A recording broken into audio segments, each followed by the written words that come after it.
Oil markets were caught unprepared yet again in a move that many will see as historic and potentially transformational. The United Arab Emirates has announced that from the 1st of May, it will no longer be a member of the Organization of Petroleum Exporting Countries, OPEC.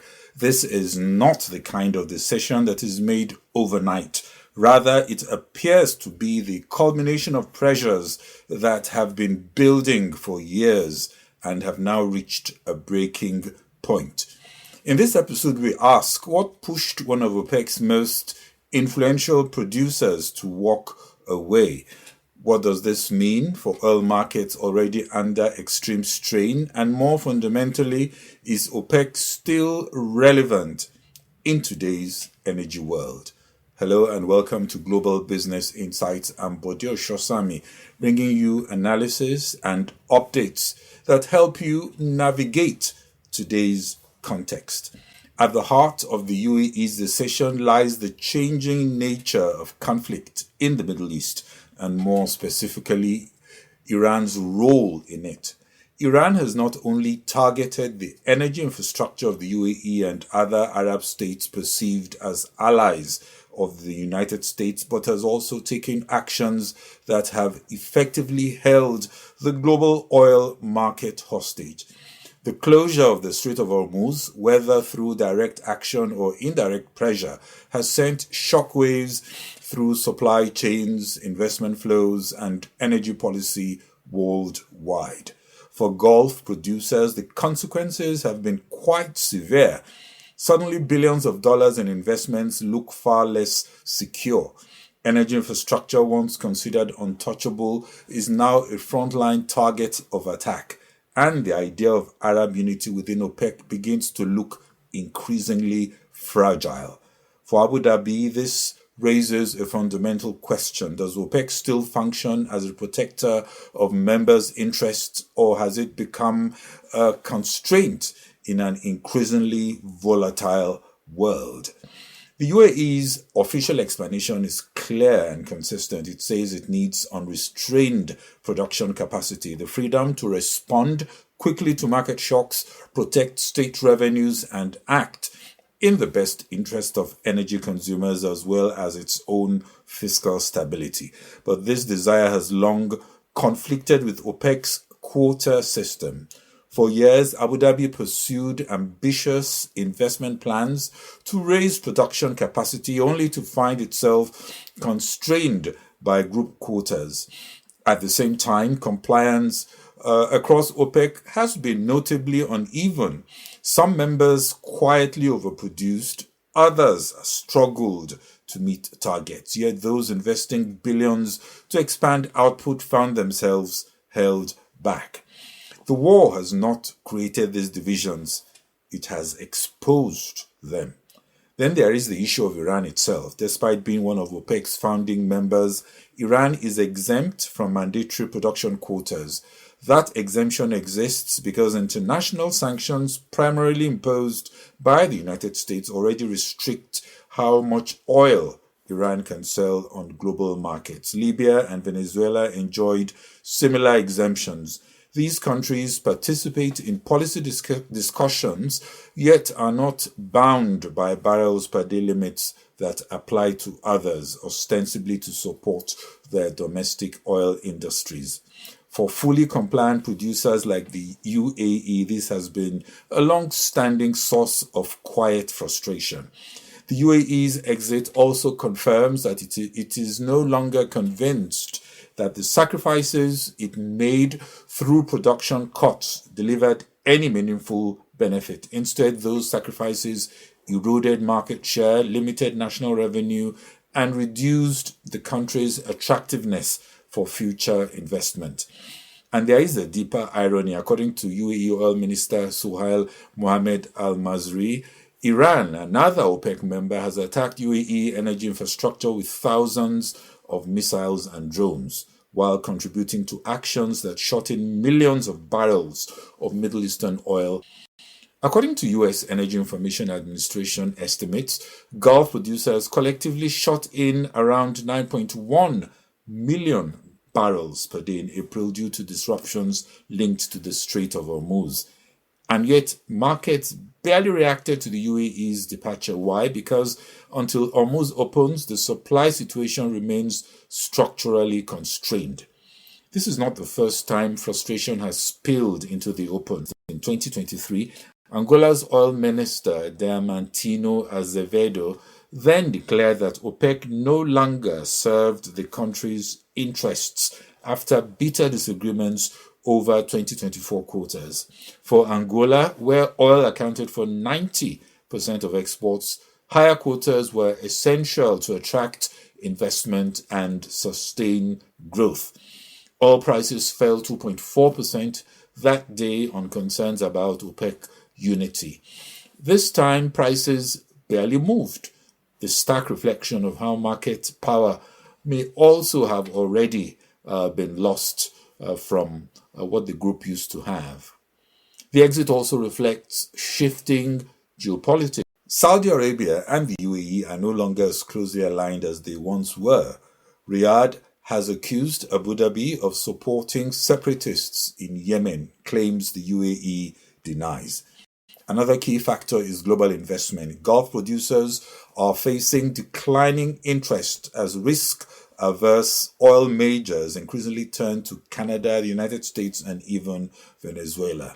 In a tight market with soaring prices, membership in a production-limiting cartel may have become a competitive disadvantage. So what happens next as medium-term supply improves? Much depends on whether Saudi Arabia or Russia responds by raising production to protect market share, potentially triggering a breakdown in quota discipline. For countries like the UAE and other members, the logic becomes clear.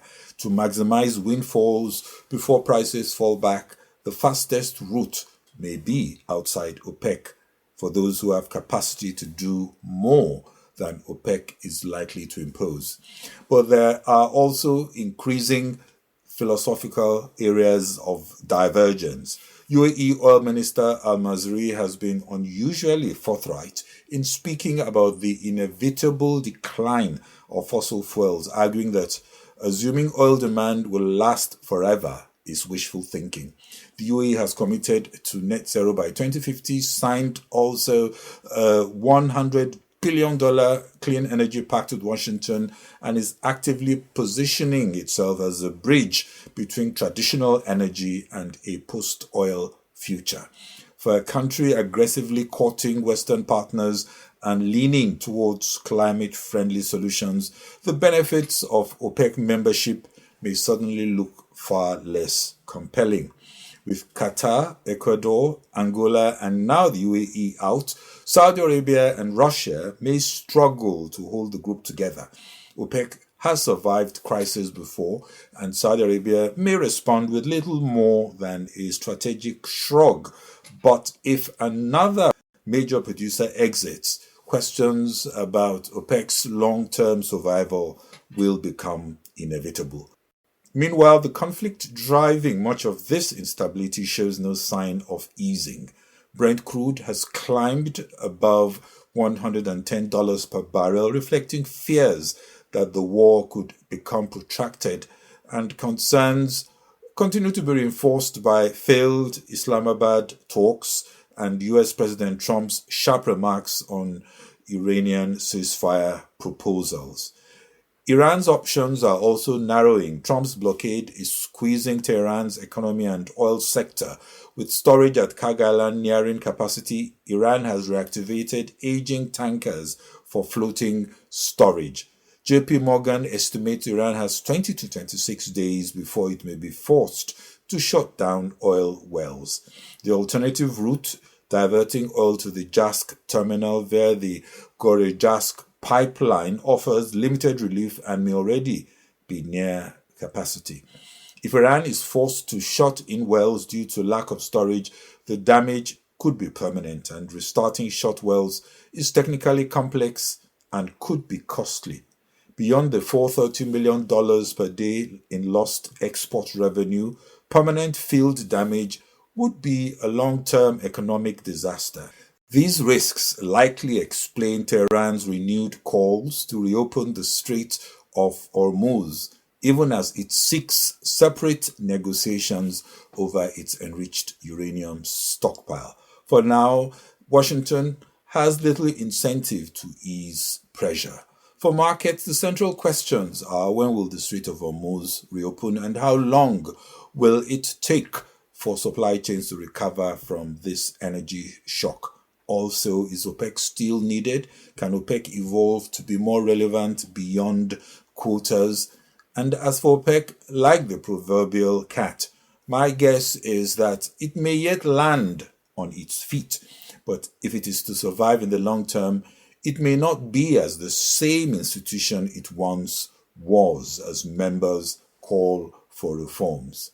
To another main story, in a speech to America's Congress, King Charles III did his best to salvage a battered special relationship. He also stressed that the two countries have worked closely together on defense and intelligence for decades. The day ended with a well-attended White House dinner where remarks hopefully further cemented the fragile bond. So, ladies and gentlemen, we meet in times of great uncertainty, in times of conflict from Europe to the Middle East, which pose immense challenges for the international community and whose impact is felt in communities the length and breadth of our own countries. We meet too in the aftermath of the incident not far from this great building that sought to harm the leadership of your nation and to foment wider fear and discord. Let me say with unshakable resolve, such acts of violence will never succeed.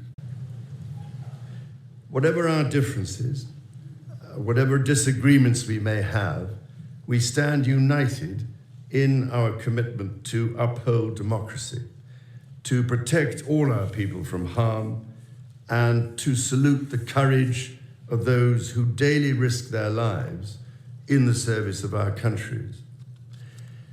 Standing here today, it is hard not to feel the weight of history on my shoulder, because the modern relationship between our two nations and our own peoples spans not merely 250 years, but over 4 centuries. It is extraordinary to think that I am the 19th in our line of sovereigns to study with daily attention the affairs of America. So I come here today with the highest respect for the United States Congress, this citadel of democracy created to represent the voice of all American people to advance sacred rights and freedoms. Speaking in this renowned chamber of debate and deliberation, I cannot help but think of my late mother, Queen Elizabeth, who in 1991 was also afforded this signal honor and similarly spoke under the watchful eye of the Statue of Freedom above us. Today, I am here on this great occasion in the life of our nations to express the highest regard and friendship of the British people to the people of the United States. Our two countries have always found ways to come together. And by Jove, Mr. Speaker, when we have found that way to agree, what great change is brought about, not just for the benefit of our peoples, but of all peoples. This, I believe, is the special ingredient in our relationship. As President Trump himself observed during his state visit to Britain last autumn, the bond of kinship and identity between America and the United Kingdom is priceless and eternal. It is irreplaceable and unbreakable. Well, that's all we can take on this special edition of Global Business Insights. I'm Bode Oshosami.